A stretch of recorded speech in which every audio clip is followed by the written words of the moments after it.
Hey guys, Nuzzle here, and today I'm coming at you with a more simple video topic today. I often see criticisms of a series that often involve, why don't they use guns though?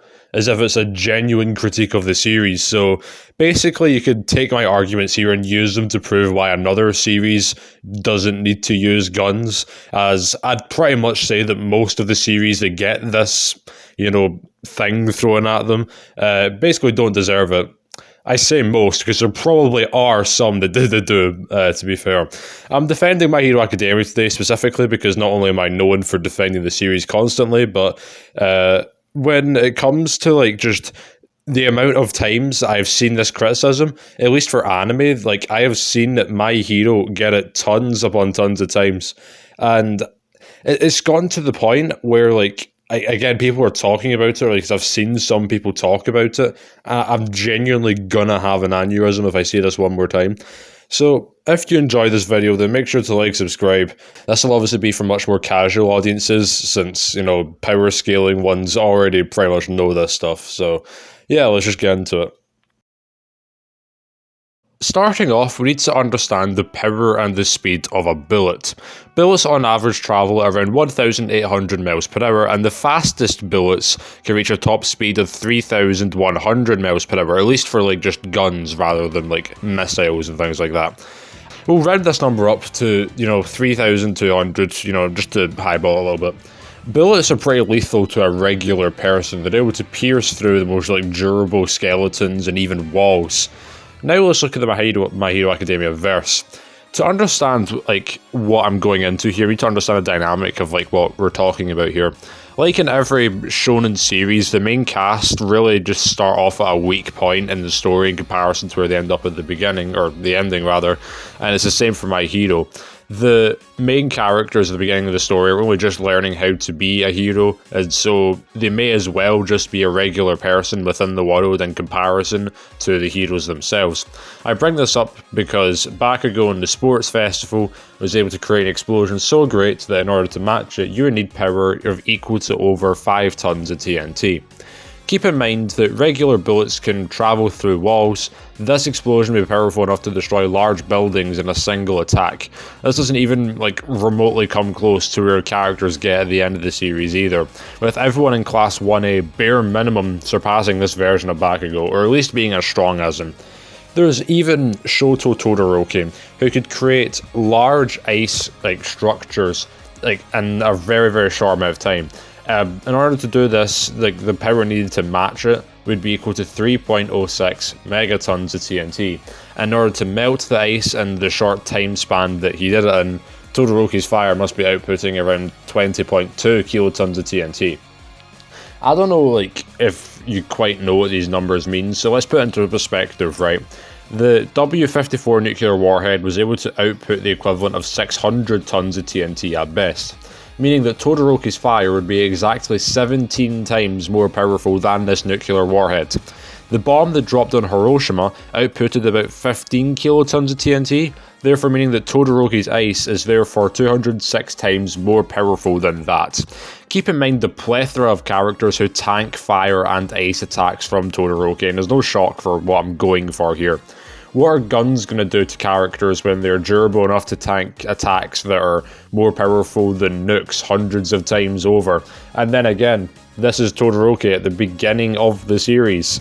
This means that pretty much everyone else at their peak should at least scale to or above this, and Todoroki should as well. The strongest character in the show, All Might, when he was weakened, could create large storms within a single punch, with the power needing to do so being equal to 755 gigatons of TNT. All Might, when he was weak, could basically output over 13,000 times more power than the greatest nuke ever made on Earth. What are bullets gonna do to him again? But what about speed, surely bullets are fast enough to completely blitz the characters before they can react, right? Well, let's look at Denki Kaminari. Kaminari has electricity-based attacks. The speed of lightning is a bit different from pure electricity, so I'll list both.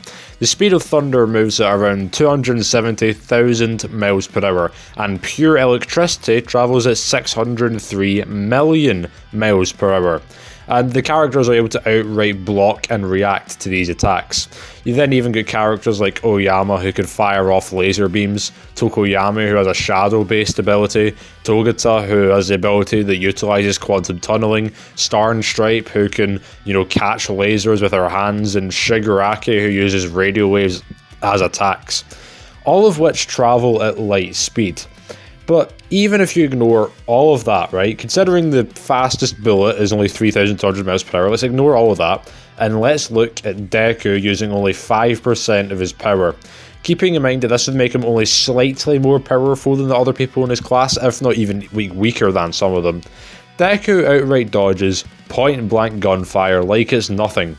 So yeah, guns are too slow and too weak to literally do anything to these characters. One of the most common counter-arguments I hear is that a character named Snipe uses a gun to fight, and Snipe is one of the most powerful heroes in the verse, so surely guns would be effective, right?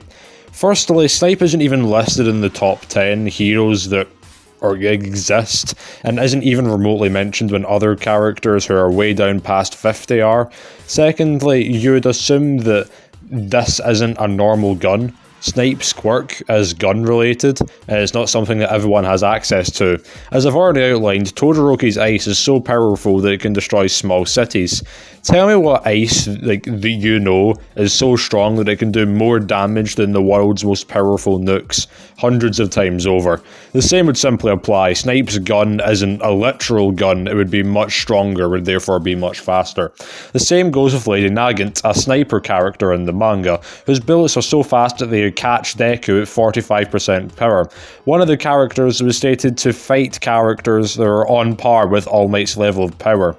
And considering the fact that we've already outlined that even Deku at 5% could dodge bullets, you'd have to imply that Deku at 5% is slower than his 45% counterpart at the end of the story, which just makes less sense overall. So all in all, they would just be completely useless. I'm sure most of my audience already knows this, but I've been wanting to get this off my chest for a while.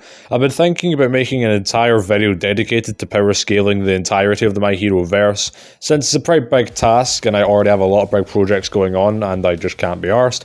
I might just put it off and do it later on at some point. If you enjoyed this video, then make sure to like, subscribe, and I'll see you in the next video.